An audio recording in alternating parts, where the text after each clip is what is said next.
আজকে থিওরিটা পড়বো, নেক্সট দিন হচ্ছে ম্যাথটা করব। আচ্ছা, এখন আসো। প্রথমে আমরা ড্রেনেজ প্যাটার্নের ক্ষেত্রে স্ট্রিম অর্ডার জিনিসটা একটু বুঝে নেই। সেটা হচ্ছে কি বলেছে দেখো, stream order is a measure of the position of stream in the hierarchy of tributaries. এখন ট্রাইবুটারিজ এর তোমার আহ, যেটা ছোট সেটাকে একটা অর্ডারে রেখে, যেটা বড় সেটা আরেকটা অর্ডারে রেখে, এভাবে আমরা স্ট্রিমের অর্ডারটা করে থাকি। তো স্ট্রিমের অর্ডার জিনিসটা অ্যাকচুয়ালি কি? অ্যাকচুয়ালি হচ্ছে এখানে দেখো, স্ট্রিমকে আমরা অনেক অর্ডারে ভাগ করতে পারি। সেটা তোমার ফার্স্ট অর্ডার হতে পারে, সেকেন্ড অর্ডার হতে পারে, থার্ড অর্ডার হতে পারে, ফোর্থ অর্ডার হতে পারে। এগুলো ডিপেন্ড করে যে কোনটা কি অর্ডারের হবে। তো এই অর্ডারের যে হতে হবে, যে স্ট্রিম যে একটা অর্ডার ফলো করবে বা অর্ডার মেনটেন করবে, সেটার জন্য তোমার ফার্স্ট অর্ডার স্ট্রিম যেটা, সেটাকে কি বলবো? According to this system of stream ranking, a stream which has no tributaries is a stream of first order. যেই স্ট্রিমের কোনো ধরনের কোনো শাখা প্রশাখা থাকে না, সেটাকে আমরা বলে থাকি ফার্স্ট অর্ডার স্ট্রিম। আর এই stream which has tributaries of order on, যেই স্ট্রিমের সাথে তোমার ফার্স্ট অর্ডার স্ট্রিম কানেক্টেড থাকে, সেই স্ট্রিমটাকে আমরা বলে থাকি হচ্ছে তোমার সেকেন্ড অর্ডার স্ট্রিম। এখন যেই স্ট্রিমের সাথে তোমার আবার ফার্স্ট অর্ডার সেকেন্ড অর্ডার দুইটা স্ট্রিমই কানেক্টেড অবস্থায় থাকে, সেই স্ট্রিমটাকে আমরা বলে থাকি হচ্ছে তোমার কি, থার্ড অর্ডারের স্ট্রিম। তো আসো, এখন আমরা একটু প্র্যাকটিক্যালি জিনিসটা দেখি যে ফার্স্ট অর্ডার কোনটা, সেকেন্ড অর্ডার কোনটা, থার্ড অর্ডার কোনটা। আমি এখানে একটা জিনিস ড্র করেছি, হ্যাঁ দেখো। তো এখানে একটু খেয়াল করো, এই যে ছোট একটা ব্রাঞ্চ দেখতে পাচ্ছি, এটার সাথে অন্য কোনো ব্রাঞ্চ কানেক্টেড না এ নিজেই ইন্ডিপেন্ডেন্ট? বলো তো। ম্যাম কানেক্টেড না। না, ও কারোর সাথে কিন্তু, মানে ওর সাথে আর কেউ কানেক্টেড না। ও হয়তো বা আরেকজনের সাথে কানেক্টেড, কিন্তু ওর পরে আর কেউ, কিন্তু ও কি, ইন্ডিপেন্ডেন্ট। সেই জন্যে এই স্ট্রিমটাকে আমরা বলে থাকি হচ্ছে তোমার কি, ফার্স্ট অর্ডার স্ট্রিম। এরপরে এটাকে বলি, এই যে এইটা, এটার সাথে কয় নাম্বার স্ট্রিম কানেক্টেড বলেন তো? Ma'am first order stream. First order stream. তাহলে এটাকে কত অর্ডার বলবো? Second order. হ্যাঁ। এরপরে এটার এটার ক্ষেত্রে আসো, এটার ক্ষেত্রে কি হচ্ছে বলেন তো? এটার সাথে সেকেন্ড অর্ডার আর ফার্স্ট অর্ডার হচ্ছে কানেক্টেড। তাহলে এটাকে কি বলবো? Third order third stream. Order stream. তাহলে এভাবে যদি থার্ড অর্ডারের স্ট্রিম পর্যন্ত যদি আরো একটার সাথে কানেক্টেড থাকতো, তাহলে সেটাকে আমরা কি বলতাম? Fourth order stream. Fourth order stream. হ্যাঁ, এক্স্যাক্টলি। তো এখানে আসো, আমরা একটু দেখে নেই। সেটা হচ্ছে এইখানে আসো, এই জায়গাটায়। এখানে বলো তো আমাকে, এটা কি কি ধরনের স্ট্রিম? এই যে এই ছোট ছোট এগুলো first order stream. First order, এটা সেকেন্ড অর্ডার। Second order. তো এটার কি এখন অর্ডার ডিফাইন করতে পারবো আগে এগুলো সলভ না করে? এই যে এটার, ম্যাম এটা থার্ড অর্ডার বললে হবে না?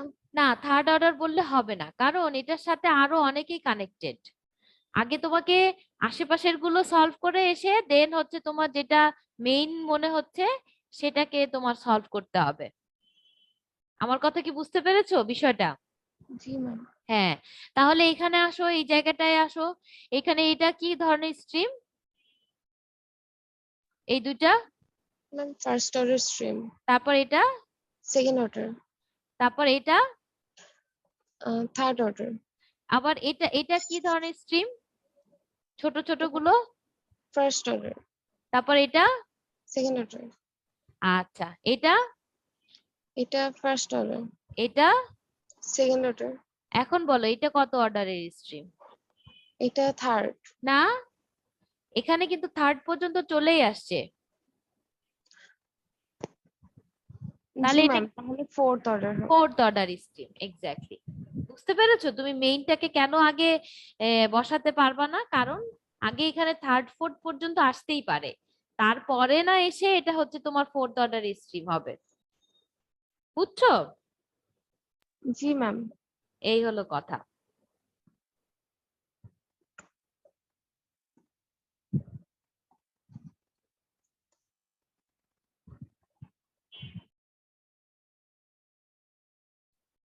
আচ্ছা, তাহলে এই জায়গাটা আমরা একটু দেখি। এখানে ফার্স্ট এগুলো কি অর্ডার বলো তো? এটা আর এটা,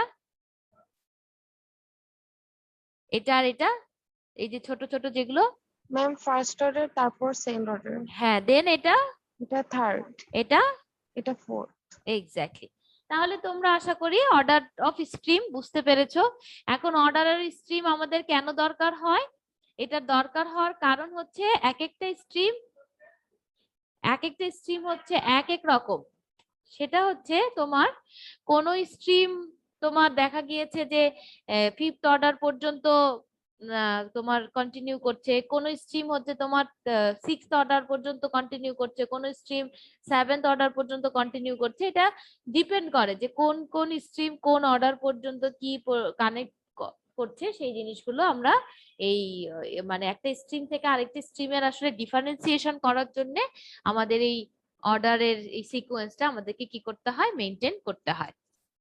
আচ্ছা, এরপর আসো আমরা বাইফার্কেশন রেশিও আর হচ্ছে তোমার লেন্থ রেশিও, এই দুইটা জিনিসও আমাদেরকে কি করতে হবে, এই স্ট্রিমের যেই যেটা দেওয়া আছে সেটা থেকে আমাদের বের করতে হবে। এখন বাইফার্কেশন রেশিওটা কি বলা হয়েছে? The ratio between the number of stream of on order to the number of stream of next highest order higher order is a constant is called bifurcation ratio। এর মানে হচ্ছে তুমি মনে করো first order, second order, third order, fourth order, এরকম অনেক ধরনের order of stream কি করছি আমরা, বের করছি।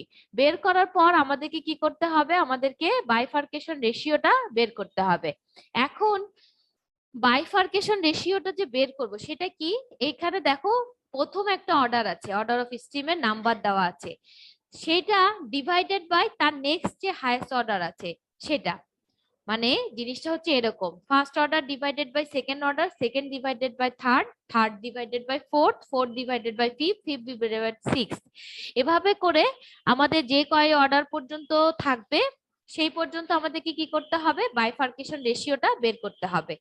বের করার পরে আমাদেরকে যেই কয়টা রেশিও আমরা পাবো সেগুলোর অ্যাভারেজ করলে আমরা পাবো অ্যাভারেজ বাইফার্কেশন রেশিও। এখন বাইফার্কেশন রেশিও বা লেন্থ রেশিও এই জিনিসগুলো কেন জানা দরকার?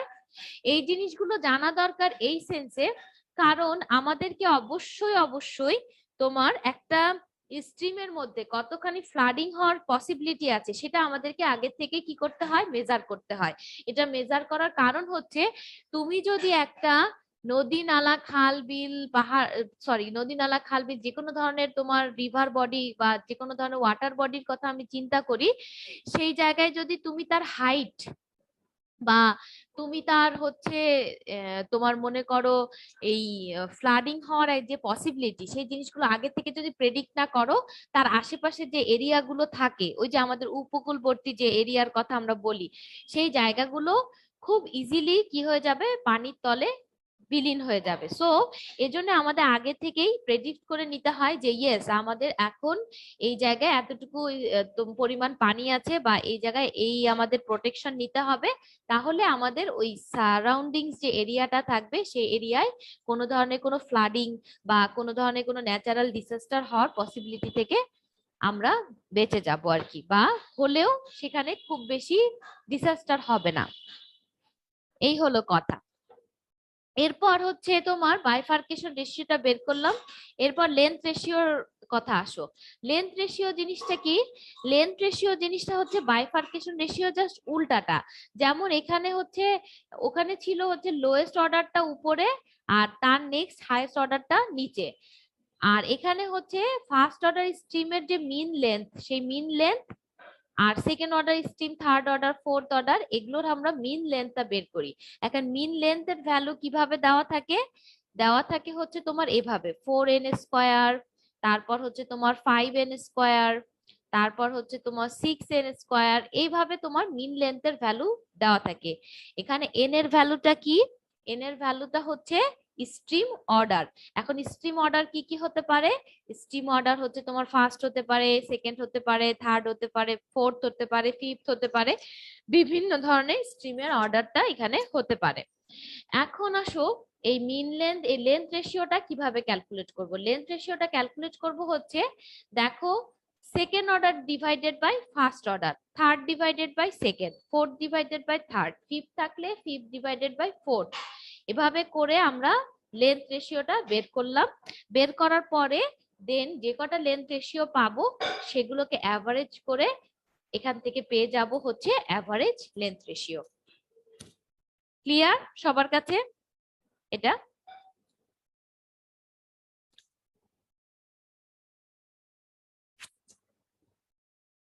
এটা কি বুঝতে পেরেছো নাকি? জি ম্যাম। অন্যরা কথা বলো না যে, অন্যরা কি বুঝতে পারো নাকি বোঝো না, নাকি পরে আবার ভিডিও দেখে নিবা এরকম চিন্তা করো? ম্যাম মিন লেন্থটা কি হচ্ছে কি কোশ্চেনে দেয়া থাকবে? হ্যাঁ হ্যাঁ হ্যাঁ, মিন লেন্থটা কোশ্চেনে দেওয়া থাকবে, মানে এভাবে দেওয়া থাকবে, এই যে 4n square, 5n square, 6n square, এভাবে দেওয়া থাকবে তোমাদের মিন লেন্থটা।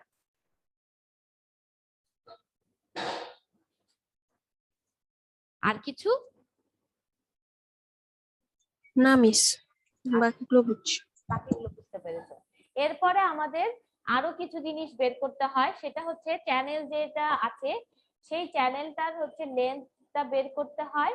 আর তার সাথে হচ্ছে তোমার লেন্থটা কিভাবে বের করি, আমাদের যেই ড্রেনেজ বেসিনটা দেওয়া থাকে সেই ড্রেনেজ বেসিনের একটা এরিয়া দেওয়া থাকবে, ওই এরিয়া অনুযায়ী আমরা হচ্ছে এখান থেকে লেন্থটা ক্যালকুলেট করে থাকি। তারপরে তোমার ড্রেনেজ ডেনসিটি কিভাবে ক্যালকুলেট করি? ড্রেনেজ ডেনসিটি হচ্ছে তোমার এই যে এভাবে ক্যালকুলেট করতে পারি, এল ডিভাইডেড বাই এডি, এভাবে। তারপর হচ্ছে তোমার এলটা কি? এল হচ্ছে টোটাল যে লেন্থ, সেই লেন্থটা কিভাবে ক্যালকুলেট করব পরে আমরা যখন ম্যাথ করব তখন ডিটেল বুঝতে পারবা।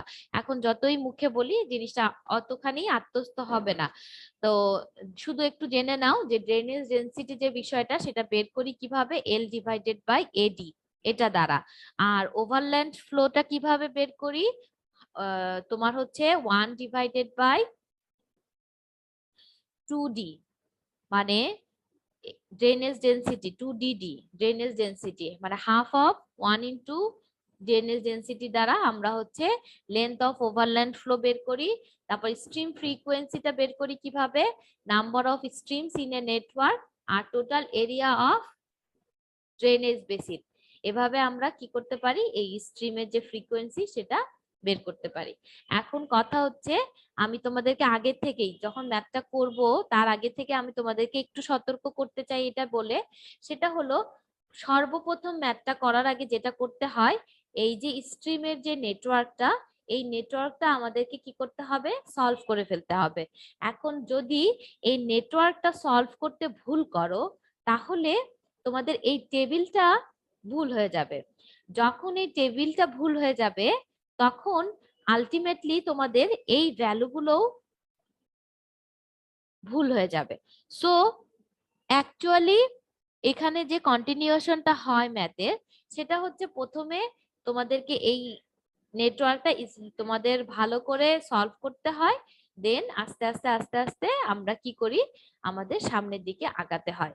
তো কাইন্ডলি সবার কাছে রিকোয়েস্ট করব, তোমরা হয়তোবা অনেক সময় আমাদেরকে বলো যে ম্যাডাম আপনারা পার্শিয়াল মার্কিং করেন না কেন? হ্যাঁ, পার্শিয়াল মার্কিং তখনই হয় যখন মনে করো একটা তোমার সমীকরণ ঠিক করলা বা একটা হচ্ছে ম্যাথের কোনো একটা পোর্শন ঠিক করলা, তো এই ম্যাথটার কি হয়, এই ম্যাথটা টোটাল পোর্শনটা ডিপেন্ড করে জাস্ট এই স্ট্রিম নেটওয়ার্কের উপরে। স্ট্রিম নেটওয়ার্কে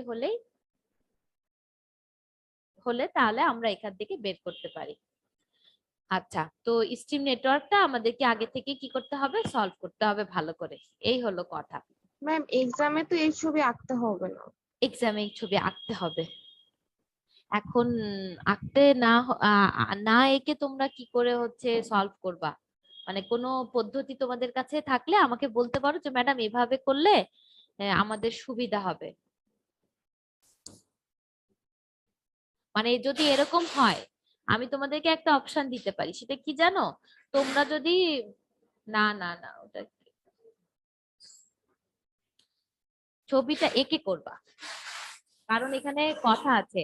যদি তোমাদের ফেস টু ফেস থাকতো তাহলে একটা ব্যাপার ছিল, কিন্তু এখানে তোমাদেরকে ছবিটা এঁকে করতে কি খুব বেশি সময় লাগবে কি?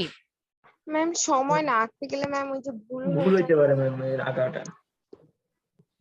কিন্তু তোমাদের এখানে তো আসলে আমার কোনো চেঞ্জ করার কিছু থাকে না, আমার তো ভেতরে চেঞ্জ করতে হয়। তো আমি দেখি, ঠিক আছে, সমস্যা নেই। আমি হচ্ছে দেখি একটু চিন্তা ভাবনা করে তারপরে আঁকতে হবে কি হবে না সেটা তোমাদেরকে তখন বলে দিব।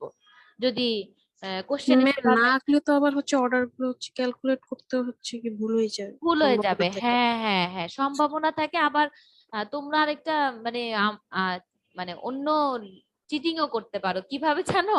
মনে করি স্টিম নেটওয়ার্কটা দিলাম, একজন সলভ করলা, সবাইকে সেটা ডেলিভার করে দিলা বা বলে দিলা, এরকম হয় আর কি। তো আমার যদি আঁকা থাকে তাহলে আমি বুঝতে পারি হ্যাঁ তোমরা নিজেরাই সলভ করেছো আর কি। যাই হোক, আমি পরে ম্যাম জিনিসটা শাখা প্রশাখা গুলো একটু কম দিলে হচ্ছে গিয়ে কষ্টটা কম হয়, এখানে হ্যাঁ, অনেক বেশি দেয়। আচ্ছা ঠিক আছে, নো প্রবলেম। আমরা হচ্ছে যদি আঁকতে হয় তাহলে বলে দিব কোশ্চেনে, যদি আঁকতে নাও হয় তাও বলে দিব। কোশ্চেনে ইনস্ট্রাকশন দেওয়া থাকবে, টেনশন নিও না। তো এই হচ্ছে আমাদের ম্যাথটা। তো আজকে যদি ম্যাথটা শুরু করি তাহলে জিনিসটা শেষ হবে না, একটু ডিফিকাল্ট হয়ে যাবে। কালকে আমরা ম্যাথটা করব, আর আজকে জাস্ট এই থিওরিটা আমরা একটু দেখলাম। আর আমাদের আরো দুইটা ম্যাথ আমরা করাবো।